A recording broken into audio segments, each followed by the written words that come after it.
RL Location Automobile. Pour toutes vos locations de voitures et utilitaires en Guadeloupe, faites appel à RL Location Automobile. Avec RL Location Automobile, réservez en toute tranquillité 7 jours sur 7, 24 heures sur 24. RL Location vous propose une large gamme de voitures et d'utilitaires au meilleur prix sur le site internet www.rl-location.com. RL Location, c'est aussi l'assistance et la livraison. Pour tout renseignement, contactez-nous au 0590 10 66 87. RL Location Automobile, la location en toute simplicité. Martinique Actualité. Je vous le disais en titre, dernier jour du procès SODEM-TCSP, ouvert vendredi pour 3 jours. Le procès SODEM-TCSP doit se terminer ce mardi. Rappelons que 9 prévenus sont sur le banc des accusés, dont le président du conseil exécutif de la CTM, Serge Letchimy, ou encore Didier Laguerre, le maire de Fort-de-France. Hier, l'ombre d'Alfred Marie-Jeanne, l'ancien président de la collectivité régionale, a plané sur ce procès lorsque Serge Letchimy a dit ne pas comprendre pourquoi son prédécesseur aux affaires régionales n'était pas à la barre. Les échanges ont été tendus entre le procureur de la République et le président du conseil exécutif de la collectivité territoriale de Martinique, ce dernier estimant qu'il s'agit d'accusations politiques contre lui et les autres prévenus. La préfecture signale que la Martinique est affectée par un épisode de pollution atmosphérique aux particules fines due à la densification de la brume de sable. Dès lors, des mesures de protection temporaire ont été prises afin de réduire l'exposition de la population à cette pollution de l'air et de limiter les émissions de particules fines. Ces mesures s'appliquent à l'ensemble de la Martinique à partir de ce lundi 6 mai 2024 et jusqu'à ce que la procédure d'alerte soit levée suite à la publication du communiqué de fin de l'épisode de pollution par madininaire. Les activités sportives sont interdites au sein de l'ensemble des établissements scolaires et des autres structures d'accueil de mineurs ou d'enfants. Le brûlage des déchets verts à l'air libre est totalement interdit. Les éventuelles dérogations pour raisons phytosanitaires ou agronomiques sont suspendues. Toute infraction pourra entraîner l'amende prévue pour les contraventions de la 3e classe pouvant s'élever jusqu'à 450 €. Les collectivités territoriales compétentes, leurs groupements et leurs établissements publics sont invités à prendre toute mesure destinée à limiter les émissions occasionnées par le transport.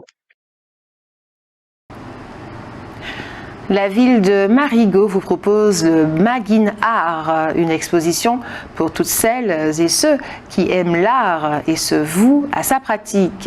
Peinture, sculpture, photographie, dessin, art numérique, poèmes et slam seront mis à l'honneur. N'hésitez pas à vous inscrire si ce projet vous intéresse jusqu'au 31 mai. Un nouveau texte est apparu dans le Code civil qui vous permet d'attaquer en justice les voisins qui vous pourrissent la vie de quelque façon que ce soit. Écoutez. Bruit, odeur notamment, c'est la loi du 15 avril 2024 qui parle de troubles anormaux de voisinage. Vous pouvez désormais faire appel à un commissaire de justice pour qu'il établisse un ou plusieurs constats. Vous pouvez également contacter la police ou la gendarmerie pour faire constater le désagrément occasionné et tenter un règlement amiable. En cas d'échec, on peut recourir à un juge.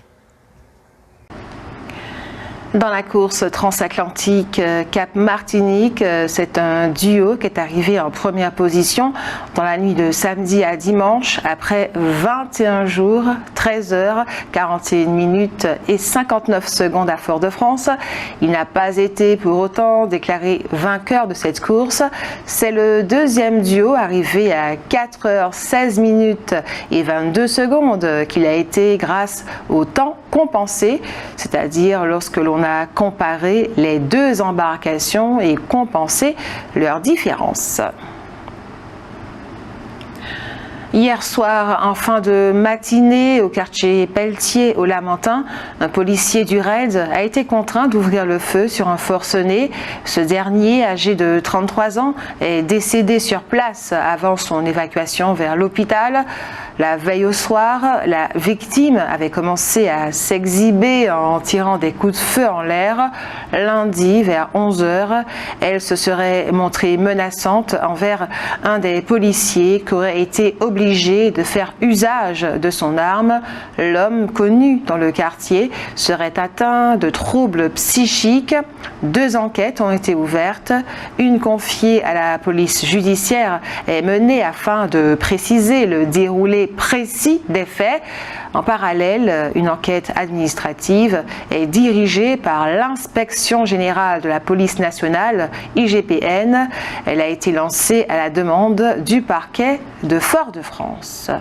À 29 ans, la Martiniquaise Maëva Chambaud peut se prévaloir d'une tête bien faite et bien pleine à la fois. Ingénieure en intelligence artificielle, le 8 mai prochain, elle va participer à un concours de beauté au théâtre de Longjumeau à quelques kilomètres de Paris. C'est le concours de Miss Grand France. Maëva Chambaud a été 3e dauphine de Miss Martinique 2023. Si elle est élue, elle participera à la 12e édition du concours Miss Grand International en Birmanie au mois d'octobre. Notons que Maëva Chambaud est dyslexique.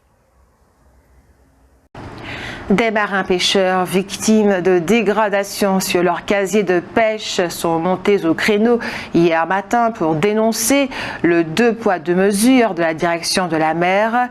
Il leur est reproché par les services de l'État de ne pas respecter un espace protégé. Dès lors, leurs casiers sont détruits. Dans le cadre du devoir de mémoire, la ville du Lorrain, en partenariat avec la DAC, organise du 30 avril au 31 mai 2024 le 176e anniversaire de l'abolition de l'esclavage en Martinique.